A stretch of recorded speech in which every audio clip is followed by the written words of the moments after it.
Hi guys, ako nga pala si Jomel, walang trabaho pero merong pangarap. Ngayong araw nga pala guys ay tutuparin ko na yung matagal ng pinapangarap ng asawa ko, yung magkaroon ng aesthetic na salamin dito sa wall namin. Although may salamin naman kami guys, pero pangarap niya kasi to.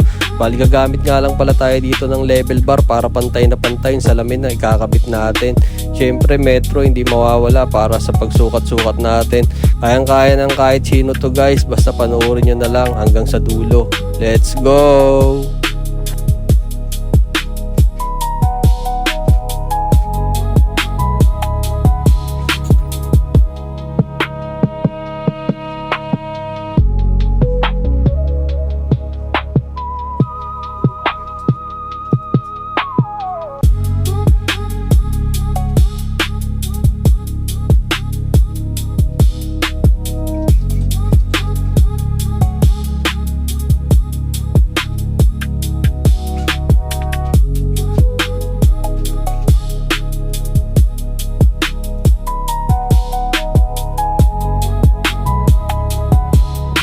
Ang first step nga pala natin guys ay lalagyan muna natin ng masking tape yung part ng pader na bubutasan natin para iwas alikabok na rin guys.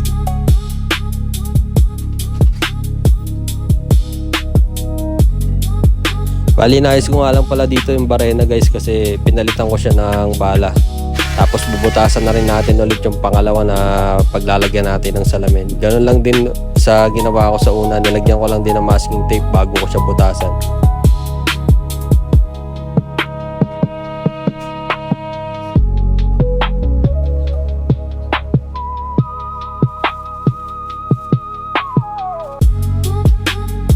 After natin mabutasan guys, paglalagay tayo ng pako. Yung pako nga pala na ilalagay ko dito is D1 lang guys, yung walang ulo. Ayan, sinukat ko na nga yung salamin na ilalagay natin.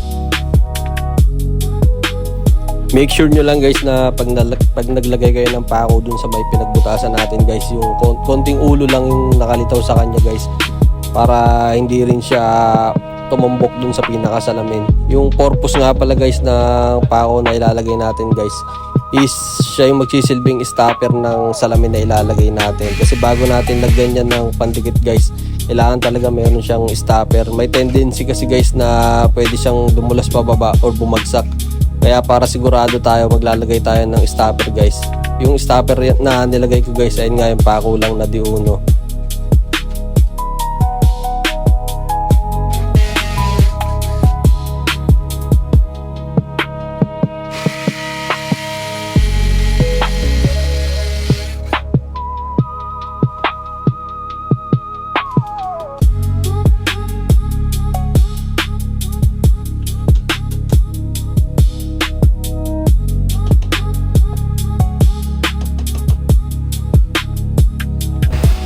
Dito nga guys ay naikabit na nga pala natin yung pako na magsisilbing stopper natin. Kaya sinukat ko muna yung salamin bago ko lagyan ng boss stick, yung pandikit na ilalagay natin sa likod ng salamin. Dito nga guys ay inayos ko nga lang yung pako kasi nung nilagay kong pako bumaloktot nga pala siya guys. Kaya pinalitan ko lang siya ng bago guys. Ayan. Dito nga guys ay inabot na nga sa akin ng anak ko yung pandikit na gagamitin ko. Kaso sabi ko hindi yan. Baka kasi yan. Ayan, bali dito nga naidikit ko na nga yung dalawang salamin guys. Hindi ko na nga naipakita sa inyo kung ano yung ginawa ko. Ayan, bali dito nga guys ay tinulungan na nga ako ng asawa ko sa pangatlong salamin na ididikit ko. Ayan, nilagyan ko muna ulit to ng pako yung maging stopper nya. Ayan, then naikabit ko na nga yung pangatlo guys. Bali na sa pang-apat na nga tayo. Ayan, dito susukatin ulit natin to ng level bar para talagang siguradong pantay na pantay yung mga ikakabit natin guys. Ayan, naglagay na nga ako dito ng pako sa pang-apat. Yan, nung nailagay ko na nga yung pang-apat guys, ayan, uminom muna ako ng tubig kasi ramdam ko na rin yung pagod dito. Ito nga yung pang-apat na ikinabit ko, bali inalalayan ko nga lang siya. Dito ay nagpunas nga ako ng pawis, talagang pagod na nga ako dito guys. Nung naikabit ko na nga yung pang-apat, ayan, binutasan ko na nga yung pagkakabitan natin ng pang-5, pang-6, pang-7, pang-8. Ayan, bali binarena ko na nga rin to guys.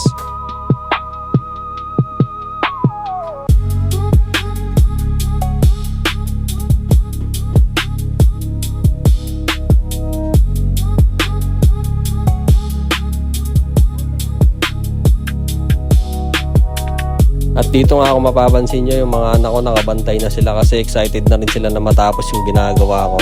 Ayan, yung dalawang anak. Kwentuhan na nga sila dyan. Ayan, ganito pala guys yung paglagay ng Bostika.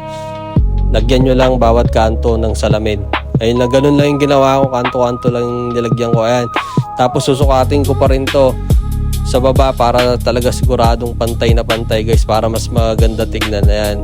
Dito na nga ako sa panglima. Ayan. Nakikabit ko na nga yung panglima. Ganun lang din yung ginawa ko guys. Kung paano yung ginawa ko sa una, ganun lang din yung gagawin ko hanggang matapos itong ginagawa natin. Ayan. Nung nakikabit ko na nga yung pang pito guys. Ayan. Kinabit ko na rin yung pangwalo. Dito nga guys, natapos na nga ako. Hindi ko na nga pinabilis ko na yung video para hindi rin kayo mainip. Ayan. Dito guys, natapos ko na nga lahat ng ginagawa ko. Ito.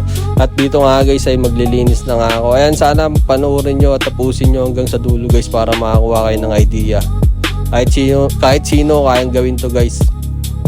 Kahit babae, kahit bata. Ayan. Sana may natutunan kayo sa video na to.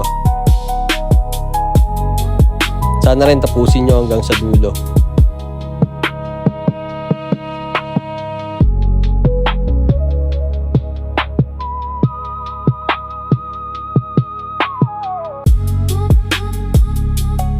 Yun lang guys, kung may natutunan kayo sa video na to, please like and share. Subscribe na rin kayo para makatulong na rin po kayo sa channel ko.